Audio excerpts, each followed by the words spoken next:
과연 2023년 우리가 뭘 주목하면 좋을지. 2023년에 가장 중요한 부제가 과시적 비소비예요. 안녕하세요. 트렌드 분석가 김용섭입니다.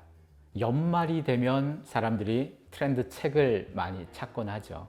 연말에 나온 트렌드 책 중에 하나가 사실 제가 하고 있는 라이프 트렌드 시리즈인데요. 여기까지가 딱 10년, 요거부터가 11년째가 됐습니다. 11년이라는 시간을 동안 우리의 소비, 우리의 라이프가 어떻게 바뀌는지, 그 속에 어떤 비즈니스가 나올지 이런 걸 가지고 계속 연구를 하는 책인데요. 과연 2023년 우리가 뭘 주목하면 좋을지. 2023년에 가장 중요한 부제가 과시적 비소비예요.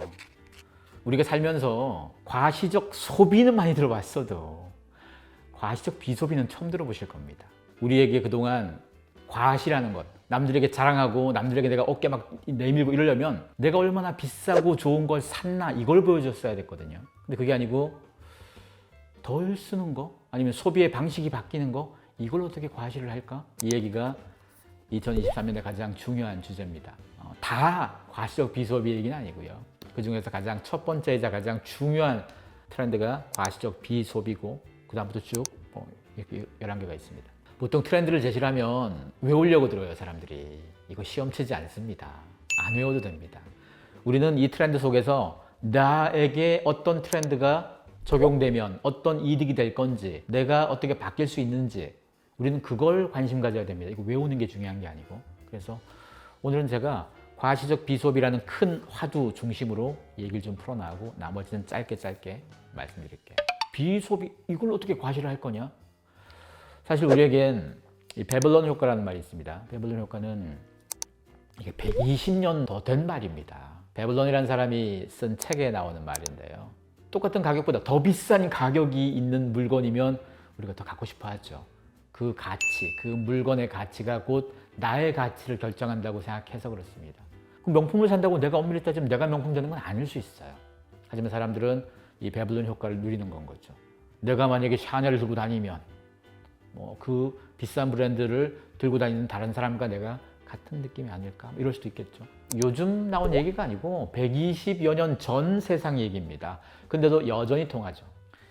이 말이랑 조금 다른 말 중에 하나가 스놉 효과라고 있습니다. 스놉은 뭔가 하면 내가 좋아했어도 남들이 가지면 아우 나 이거 안 가져. 이런 사람들 꼭 있죠. 이게 스놉 효과고, 밴드웨건은 반대로 남들이 좋아하면 막 따라서 나도 좋아하는 거. 이 세 개의 키워드의 공통점이 뭔가 하면 우리는 트렌드를 소비할 때, 특히나 소비와 연관되는 걸 얘기를 할 때는 남하고 영향을 받습니다. 남이 어떻게 날 봐줄까?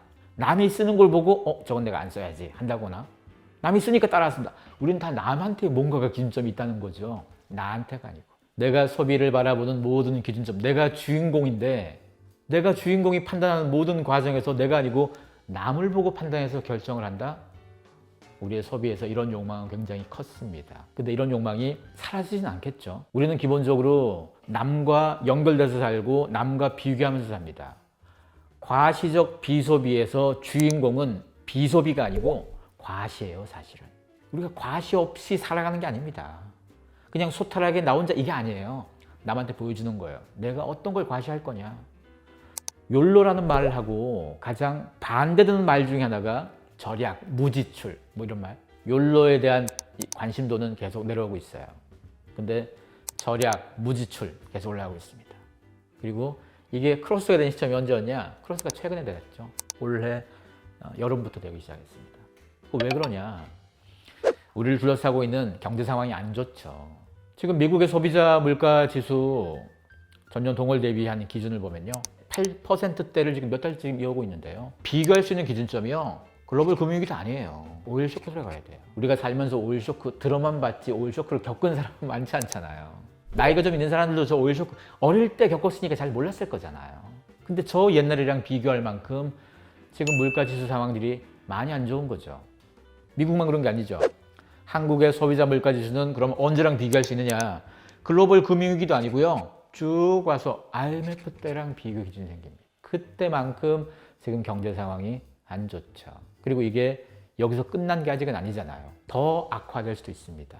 이러다 보니까 이런 상황 속에서 사람들은 돈을 어떻게 쓸지에 대한 태도가 바뀔 수밖에 없습니다. 우리가 내 지갑에 돈이 가득 있고 이것만 갖고 결정하는 게 아니에요. 소비를 할 때. 내 지갑에 돈이 있고 거기다가 더하기 앞으로 내가 돈을 더 잘 벌 것 같고가 포함되는 거예요. 내가 앞으로 돈 못 벌 것 같고 갖고 있는 돈이 자꾸 줄어들고 갖고 있는 주식이 됐건 집이 됐건 가격이 자꾸 떨어질 것 같고 회사에서 내가 잘릴 수도 있을 것 같고 이런 생각이 들면 소비가 되기가 어렵잖아요. 비싼 소비 좀 안 해야 되겠죠. 이럴 때는 소비가 위축될 때입니다. 경제 상황이 좀 어려울 때. 우리가 비소비를 왜 하느냐. 소비를 통해서 과시하기가 수월한 시대에는 소비에 우리가 집중했습니다. 근데 지금은 소비하기에는 조금 부담스러운 시기가 왔습니다. 이럴 때 우리가 과시라는 욕망 자체가 지워지진 않으니까. 그러면 과시에 있어서 또 다른 방법. 남들과 다른 비주류 소비나 소비의 방식이 바뀌는 걸로도 자랑할 수 있지 않을까? 소비에 대한 태도가 다 위축이 되어서 소비를 줄이겠다 많습니다. 소비를 어디서 가장 많이 줄이냐?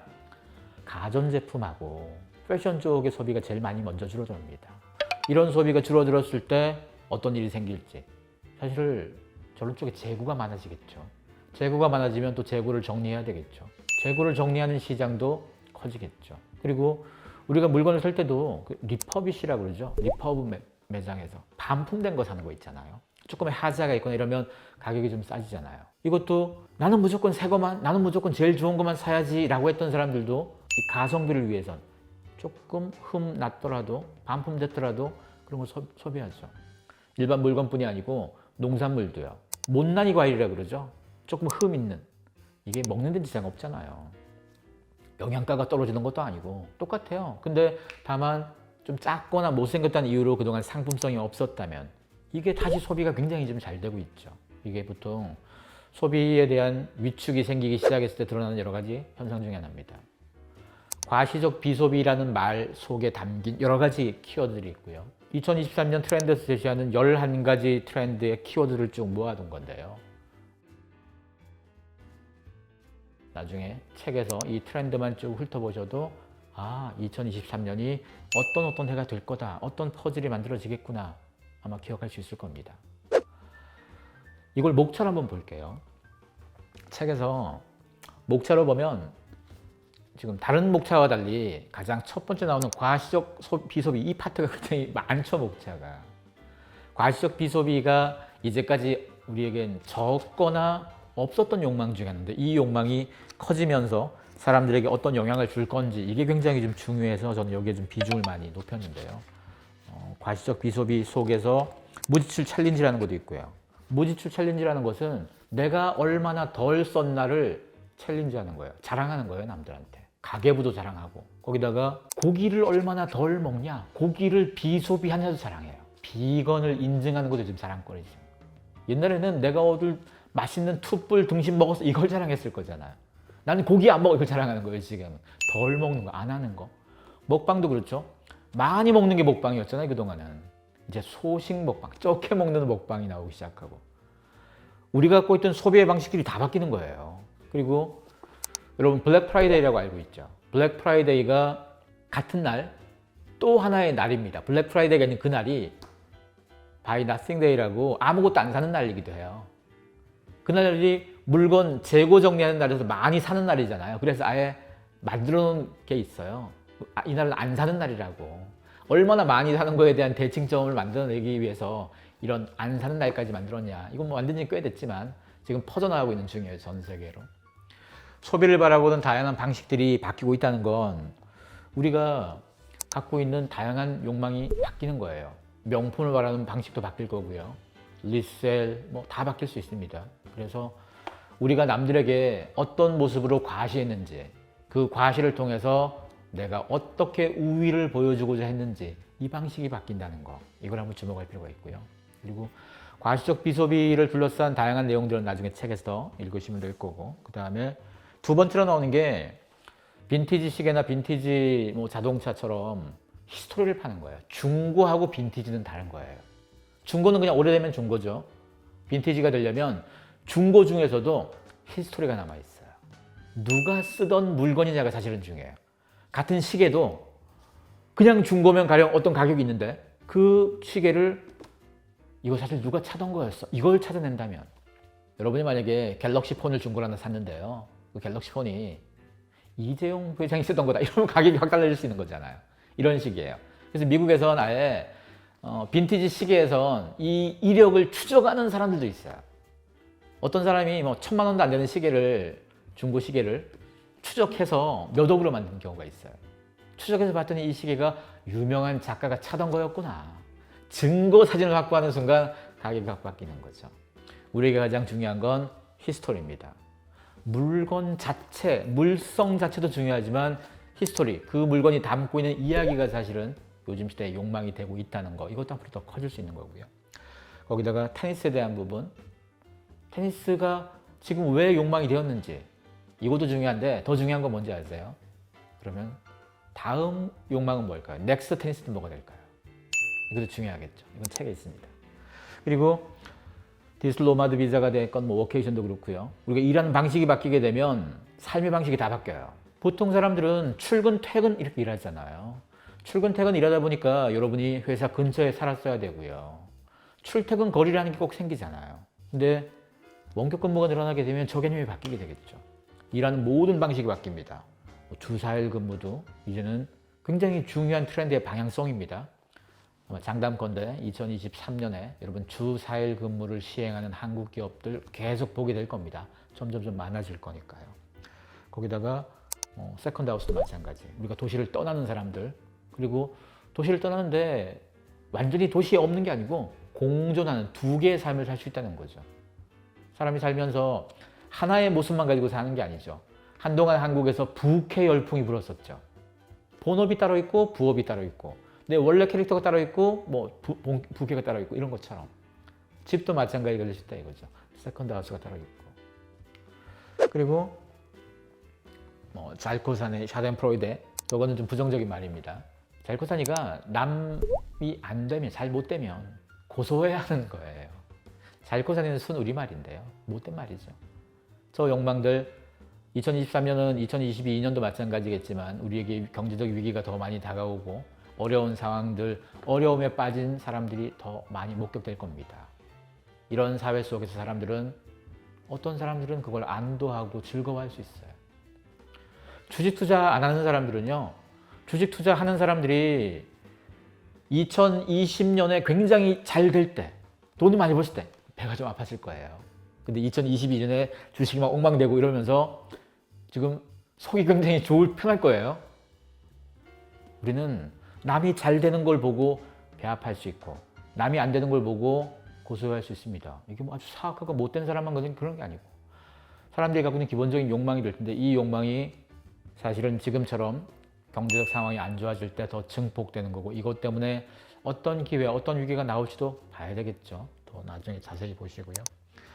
클린테크, 친환경과 관련되는 기술 산업입니다. 세상의 모든 건 기술이 바꾸는 거예요. 세상은 우리의 노력과 의지만 갖고는 안 됩니다. 얼마나 좋은 기술이 나오냐에 따라서 세상의 중심이 바뀌는 거고 환경에 대한 부분은 대부분 기술이 바꿀 겁니다. 그 기술이 그냥 환경만 바꾸는 게 아니고 미래 부의 지도를 바꿀 겁니다. 돈을 바꿀 겁니다. 그것도 한번 지켜볼 필요가 있을 거고 거기다가 무인 공장, 뭐 로봇 택시, 우리가 점점 로봇과 함께하는 일상에 가까워지고 있습니다. 로봇이 서빙하는 카페 이제는 흔하잖아요.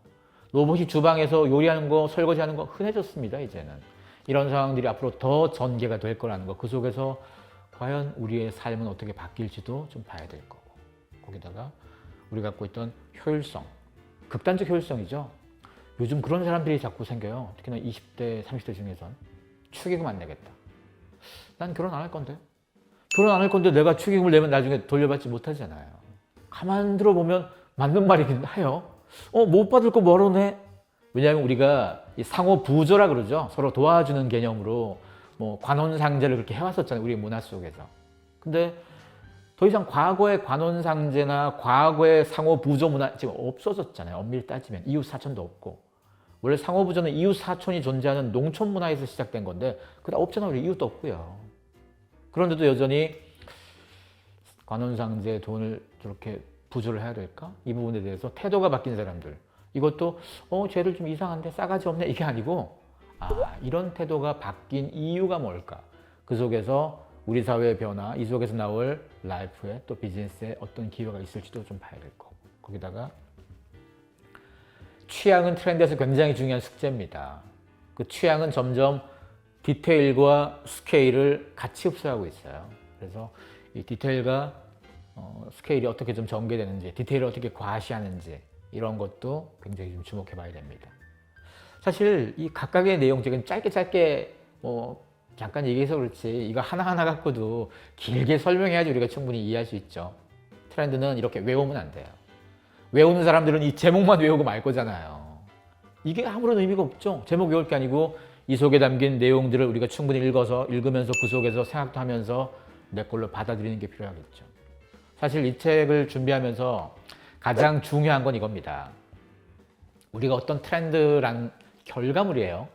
이 책에 담긴 내용들은 결과물이잖아요. 제가 분석한 트렌드의 방향성, 2023년에 이런 트렌드가 중요해집니다라는 제 분석의 결과인데 이 분석을 하기 이전에 제가 어떤 점을 중요시 여기면서 이 분석을 했느냐, 바로 질문입니다.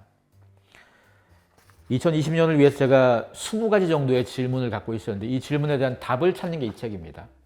첫 번째 질문 하나 읽어드리면, 인플레이션과 경기 침체, 자산 가치 하락 속에서 우리는 어떤 욕망을 드러낼까? 팬데믹 위기와는 다른 이런 위기 속에서 어떤 욕망을 우리가 좀 주목해야 될까? 궁금하지 않습니까?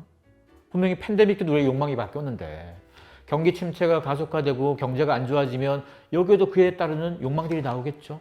그 욕망이 뭘지 그 답이 궁금해서 이걸 분석한 거고요. 그리고 또 이런 것도 있어요. 지금 여기 5번째 질문이 이거입니다. 과시적 비소비의 욕망에 대해서 기업은 어떻게 대응해야 될까?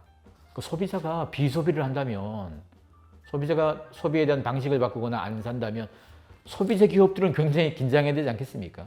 이거 어떻게 대응할 건가? 이게 위기만 있는 게 아니고 대응에 따라선 기회가 될 수도 있겠죠.